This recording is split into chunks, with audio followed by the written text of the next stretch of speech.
Friends, welcome back. तो friends, अभी का वीडियो है, सेकंड पार्ट है, ऑपरेशन स्वदेश, raw thriller operation in Europe and Pakistan. तो सेकंड पार्ट है। फर्स्ट पार्ट हमें कुछ दिन हो गए हैं, पर दिमाग में था कि ये आगे देखना है क्योंकि बहुत ही इंटरेस्टिंग है। तो वीडियो शुरू करते हैं। वीडियो शुरू करने से पहले अगर आप चैनल पर नए हो और आपने अभी तक सब्सक्राइब नहीं किया तो जल्दी से पहले सब्सक्राइब के बटन और बेल आइकन को क्लिक कर लो ताकि आपको हमारे सारे न्यू वीडियोस का नोटिफिकेशन मिल जाए जैसे हम अपलोड करें। अगर आपको वीडियो पसंद आता है प्लीज लाइक एंड शेयर। चलिए शुरू करते हैं। ये विदेशी धरती पर R&AW का एक ब्लैक ऑपरेशन था जिसमें एक महिला एसिड का इस्तेमाल कर टारगेट को जहर देकर खत्म किया गया था। अब यह ऑपरेशन तो सफल रहा था, लेकिन जिंदल की समस्या ये थी कि उन्होंने इस ऑपरेशन को बिना ऊपर से परमिशन लिए अंजाम दिया था। वो जानते थे कि आज नहीं तो कल इस ऑपरेशन की खबर नई दिल्ली तक पहुंच ही जाएगी और जब ऐसा होगा तो उन्हें फील्ड से हटा हमेशा हमेशा के लिए एक डेस्क के पीछे बिठा दिया जाएगा।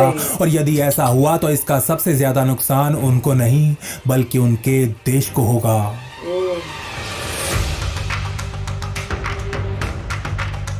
अब ये सब होने से रोकने का जिंदल के सामने केवल एक ही मार्ग था, आसिफ और खुद के बीच हर प्रकार के कनेक्शन को पूरी तरह मिटा देना। इसीलिए वो अपने उस समय की आइडेंटिटी को नष्ट कर एक नई आइडेंटिटी बनाते हैं और सोफी को बिना बताए रातों रात वियना से गायब हो जाते हैं।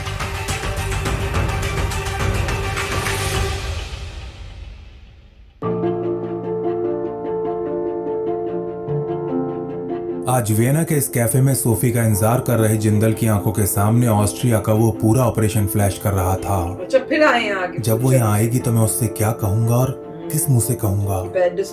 अभी जिंदल ये सोच ही रहे थे कि तभी अपने कंधे पर डिजाइनर पर्स टांगे सोफी कैफे में प्रवेश करती है और सीधा जिंदल की टेबल पर आकर बैठ जाती है। तो तुम्हारे सोशलिस्ट लीडर को आखिर जवाहरलाल नेहरू अवार्ड मिल ही गया। अभी सोफी ठीक से बैठी भी नहीं थी कि जिंदल उसे चिढ़ाना शुरू कर देते हैं। एक्सक्यूज मी, लेकिन क्रीजगी ने ऑस्ट्रिया के लिए बहुत कुछ किया है। जिंदल को फटाक से वापस उत्तर देते हुए सोफी उनसे कहती है, आज हमारे देश में जो थोड़ी सामाजिक समानता है ना, उसमें उनका बहुत बड़ा योगदान है। असल में ये दोनों ऑस्ट्रिया के चांसलर डॉक्टर ब्रूनो क्रीजगी की बात कर रहे थे जो पिछले 13 सालों से अपने इस पद पर आसीन थे। तुमने मुझे यहाँ क्रीजगी और नेहरू की बातें करने के लिए बुलाया क्या?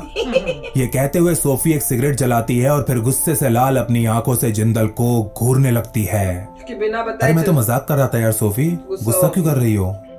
अभी जिंदल की ये बात पूरी भी नहीं हुई थी कि मेज पर आगे की तरफ झुकते हुए सोफी कहती है, तो क्या लगा था तुम्हें? तुम 2 साल बाद एक दिन अचानक मुझे मिलने के लिए बुलाओगे और मैं तुम्हें गले लगा लूंगी? सच बताऊं तो अब मैं शायद तुम्हें जानती ही नहीं हूँ।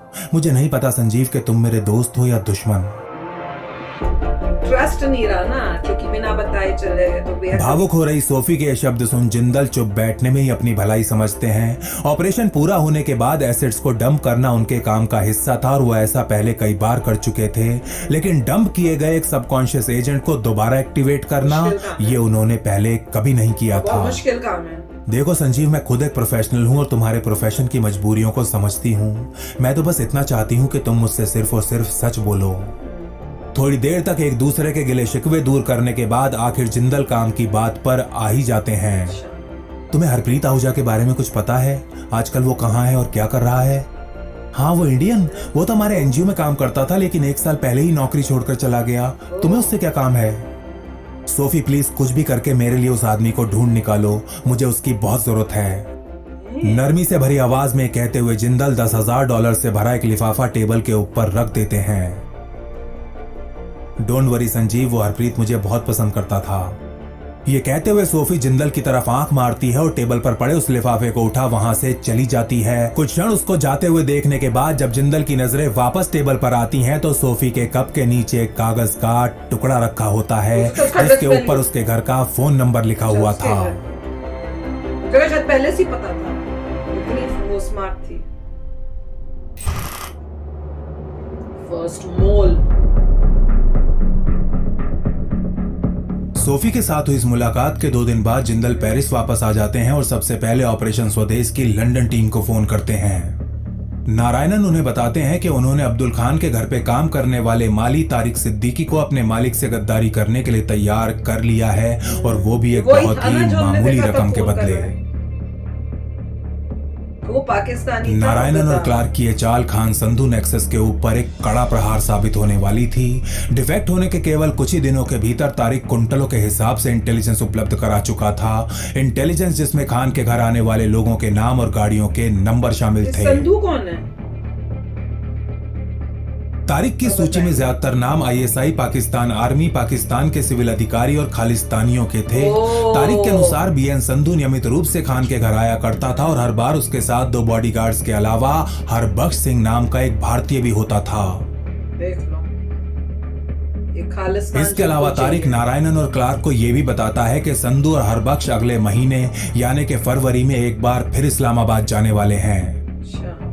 तारिक द्वारा दी गई ये जानकारी इंटेलिजेंस नहीं बल्कि 24 कैरेट का गोल्ड थी। जिंदल इस बात को जानते थे और इसीलिए वो अपनी लंदन टीम को शाबाशी देते हुए कहते हैं, नारायणन तुम और क्लार्क बहुत ही अच्छा काम कर रहे हो। कोशिश करके देखो कि तुम्हारा एसेट खान के घर आने वाले भारतीय लोगों की फोटो हमें दे सकता है या नहीं। और अगर वो किसी तरह खान से मिलने वाले आईएसआई और पाक आर्मी के ऑफिसर्स की फोटोज खींचकर हमें दे दे, फिर तो मजा ही आ जाएगा मेरे दोस्त। मुश्किल सर वैसे मुझे अभी तारिक पर पूरी तरह विश्वास नहीं हुआ है, लेकिन फिर भी मैं ट्राई करके देख लेता हूँ। फोटो लेना मुश्किल होता है। इस बातचीत के कुछ दिन बाद नारायणन जिंदल को बताते हैं कि काफी कोशिश करने के बाद भी तारिक ने फोटो खींचने से तो साफ मना कर दिया, लेकिन $5000 के बदले उसने खान के घर आने वाली कई दर्जन चिट्ठियां उन तक जरूर पहुंचा दी।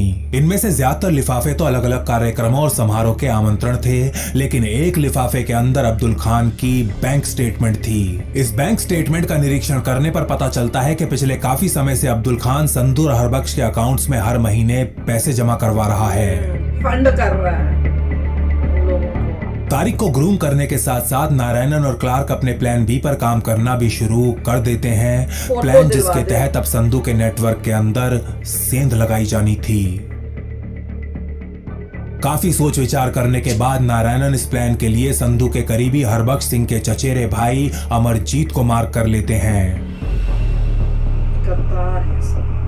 हरबख्श की ही तरह अमरजीत भी एक खालिस्तानी था। वह भी कुछ दिन पहले ही भारत से लंदन आया था और आजकल ब्रिटिश सरकार से आधिकारिक आश्रय प्राप्त करने के प्रयासों में लगा हुआ था। कितनी दुख की बात है।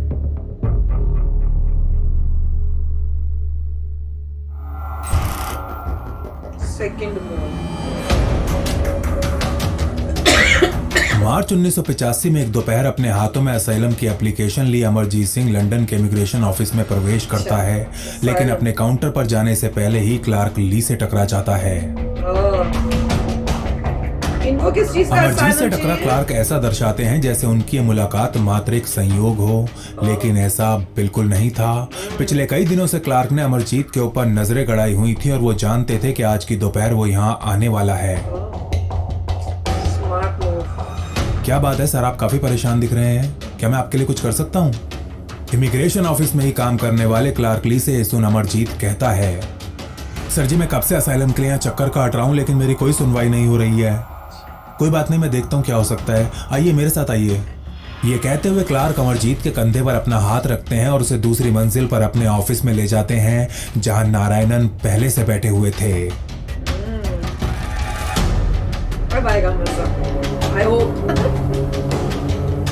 अंदर घुसते ही इधर क्लार्क अपने ऑफिस का दरवाजा बंद करते हैं और उधर नारायणन अमरजीत की गर्दन पकड़ उसका मुंह टेबल पर गाड़ देते हैं।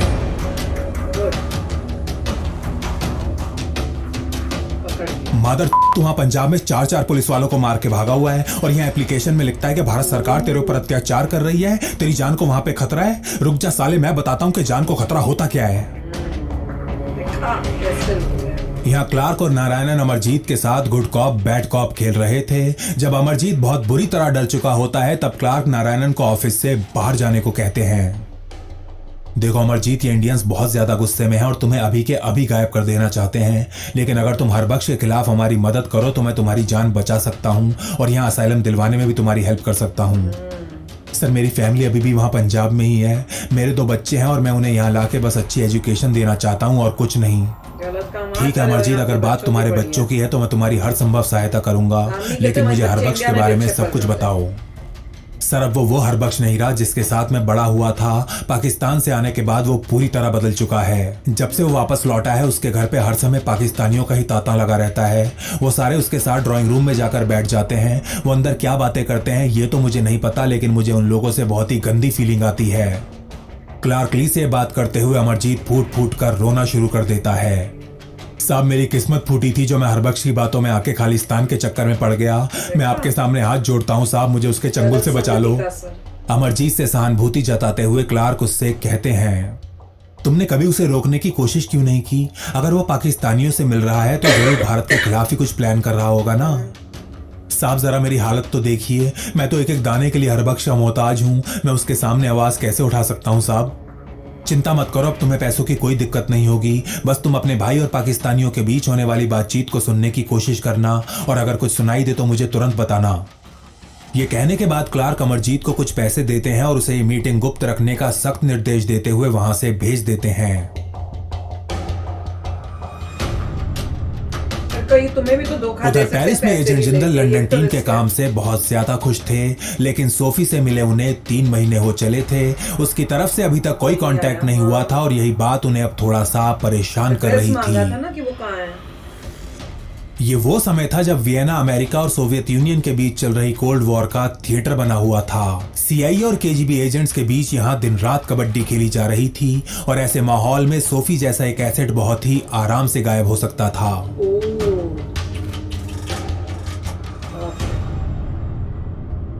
I hope all is good. Where is Harpreet Ahuja? उसी को ढूंढ रहे थे ना। सोफी को ले एजेंट जिंदल परेशान तो चल रहे थे, लेकिन उसे फोन कर अपनी ये बेकरारी उसके सामने उजागर नहीं करना चाहते थे।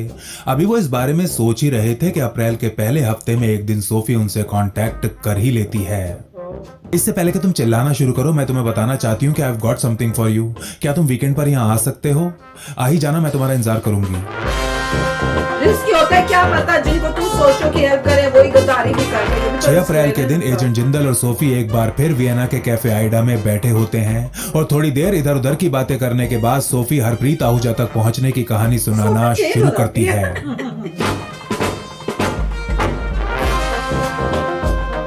जनवरी में जिंदल से मिलने के तुरंत बाद ही सोफी ने हरप्रीत को ट्रैक करना शुरू कर दिया था। ये खोज उसे ऑस्ट्रिया के कई शहरों से होते हुए अंत में इंसब्रक ले गई थी। इस शहर में कुछ दिन पूछताछ करने के बाद सोफी एक मामूली से भारतीय रेस्टोरेंट पहुंची थी, जहां हरप्रीत एक मैनेजर की नौकरी कर रहा था।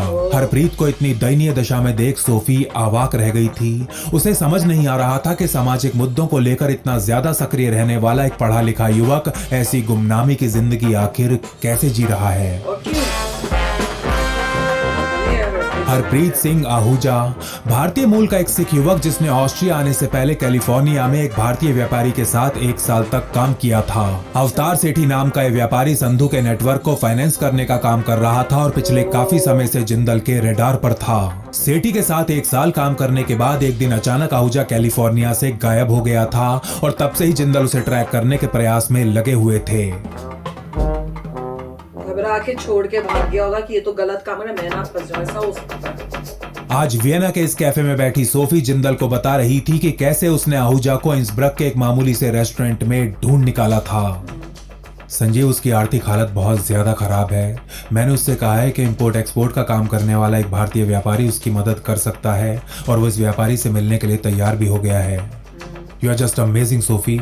हम कल ही इंसब्रक के लिए निकलेंगे। मैं इस आदमी को दोबारा अपने हाथों से निकलने नहीं दे सकता। क्या इन्फॉर्मेशन है आदमी के पास?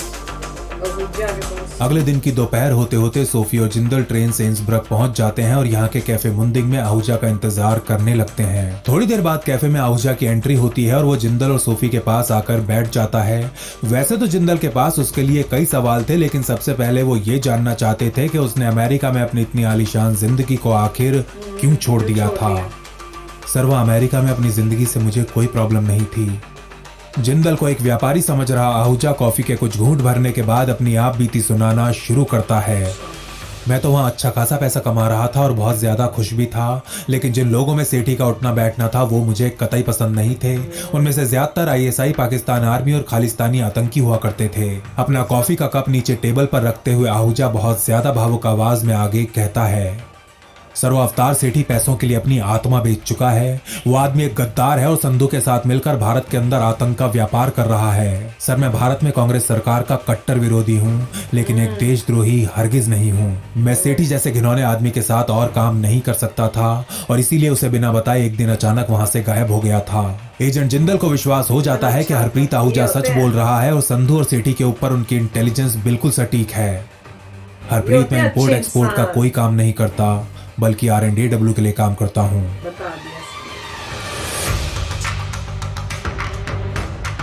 ये सुनते ही आहूजा बहुत बुरी तरह घबरा जाता है और जैसे ही अपनी कुर्सी से उठने लगता है सोफी उसका हाथ थाम उसे रोक लेती है। घबराओ मत हरप्रीत, इन्हें अपना दोस्त ही समझो, ट्रस्ट में तुम्हें कोई खतरा नहीं है।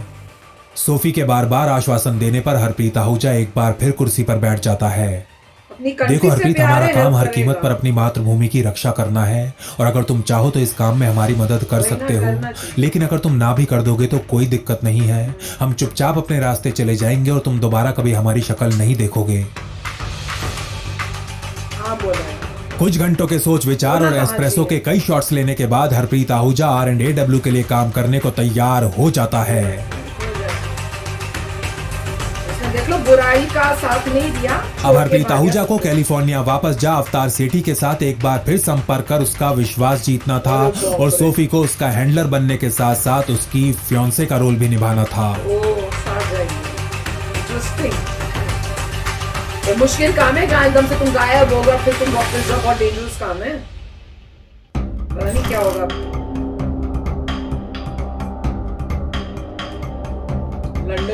उधर लंदन में एस्पियोनाज का ये मैच खेल रहे क्लार्क और नारायणन एक के बाद एक चौके छक्के मारने में लगे हुए थे। तारिक तो इन एजेंट्स की उम्मीदों से कहीं ज्यादा कारगर साबित हुआ ही था, लेकिन अब अमरजीत भी हरबख्श की गतिविधियों के ऊपर जानकारी देना शुरू कर चुका था।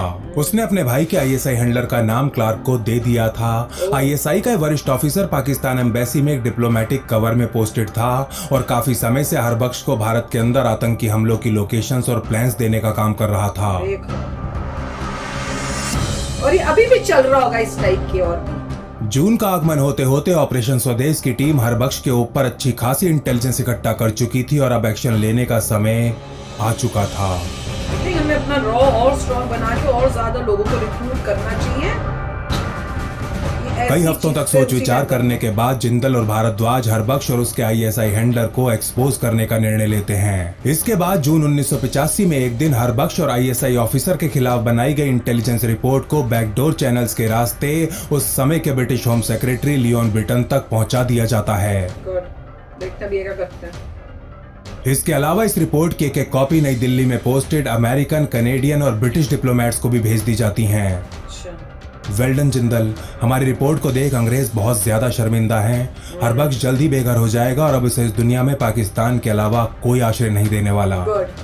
भारद्वाज से सुसमाचार सुन जिंदल खुशी के मारे नाचने लगते हैं, लेकिन उनकी ये खुशी ज्यादा दिन नहीं रह पाती।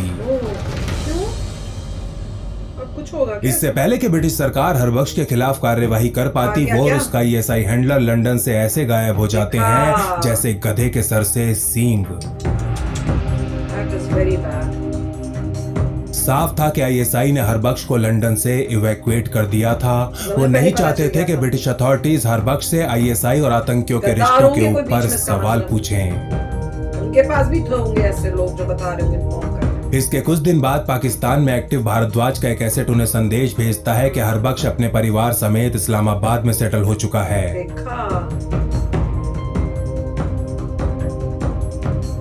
भारद्वाज की जानकारी मिलने के ठीक 2 महीने बाद अगस्त 1985 में एक दिन पाकिस्तान के N5 नेशनल हाईवे पर रॉन्ग साइड से आ रहा एक ट्रक हरबख्श की गाड़ी से टकरा जाता है। इसे जानबूझ के मारा है।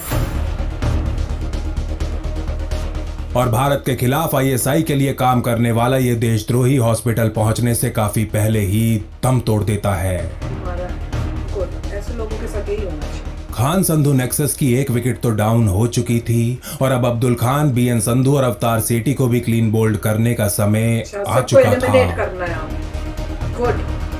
जिंदल को लग रहा था कि सेठी एक व्यापारी है और यदि एजेंसी उसके खिलाफ आवश्यक सबूत इकट्ठा कर ले तो डरा धमका के उसे अपने साथ मिलाया जा सकता है। लेकिन बात जहां तक संधू और खान की थी तो उनके लिए केवल एक ही रास्ता रह गया था, रास्ता जो सीधा नरक में जाकर मिलता है।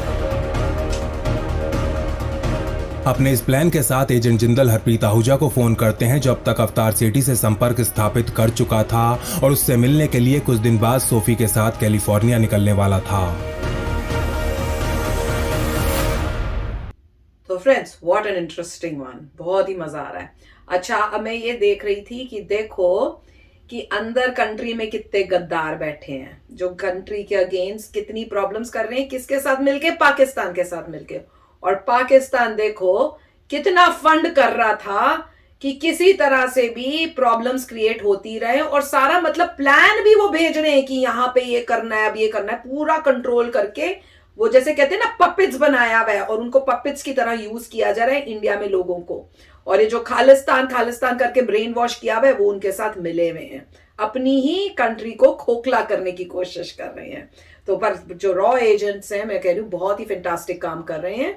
और मेरे को लग रहा है कि इतना बड़ा ये ऑर्गेनाइजेशन हो जानी चाहिए या इतनी इस टाइप की और ऑर्गेनाइजेशंस बना के इतना इंटेंस ऑपरेशंस होने चाहिए कि एक एक को एलिमिनेट कर दे ताकि कोई खड़ा हो ही ना पाए।